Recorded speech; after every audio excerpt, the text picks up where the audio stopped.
लाले लाले डोलावा से उतरई देवी मैया, होके करे घरवाना, होके करे घरवाना।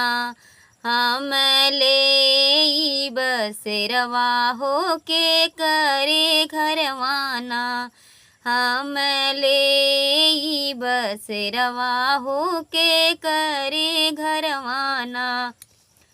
अपने दुआरावा से बोला थे सेवकवा, हो हमारे घरवाना, हो हमारे घरवाना।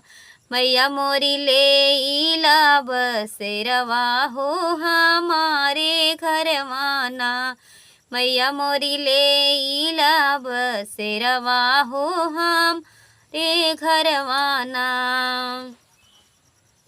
भररा बनरा है सेवा का तोहरा, पूता दूधावा से पुतवा, हो किया न धन सेना, हो किया न धन सेना।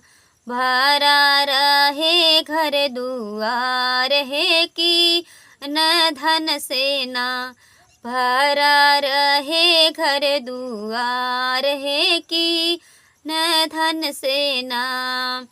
लाले लाले डोलावा से उतरई देवी मैया, होके करे घरवाना, होके करे घरवाना। हम ले बसेरवा होके करे घरवाना। अपने ही घरवा से बोला थे कि मलिया, हो हमारे घरवाना, हो हमारे घरवाना। मैया मोरी ले इला बसेरवा, हो हमारे घरवाना, मैया मोरी ले इला बसेरवा, हो हमारे घरवाना। होत भी आना हम साझावा सुबेरवा, हो कि ई हरवा गुछीना, हो कि हरवा गुछीना। तोहर पूजब चरनिया, हो कि हर मुछीना। तोहर करबै पूजनिया, हो कि हरवा चढ़ैबैना। लाले लाले डोलिया से उतरई देवी मैया, होके करे घरवाना, होके करे घरवाना। हम ले बसेरवा, होके करे घरवाना। अपने ही घरवा से बोलते पंडित, हो हमारे घरवाना, हो हमारे घरवाना।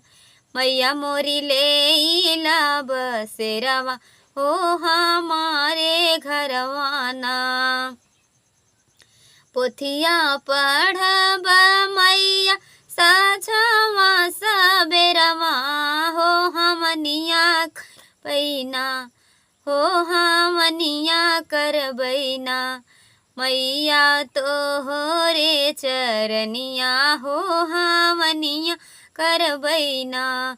मैया मोरी तोहरे चरनिया, हो हमनिया करबैना। बनरा है पंडित तोहर दूधावा से पुतवा, हो कि भरा हैना, हो कि भरा रहैना। तोहरा अनधन से घर दुआर, किया न धन सेना।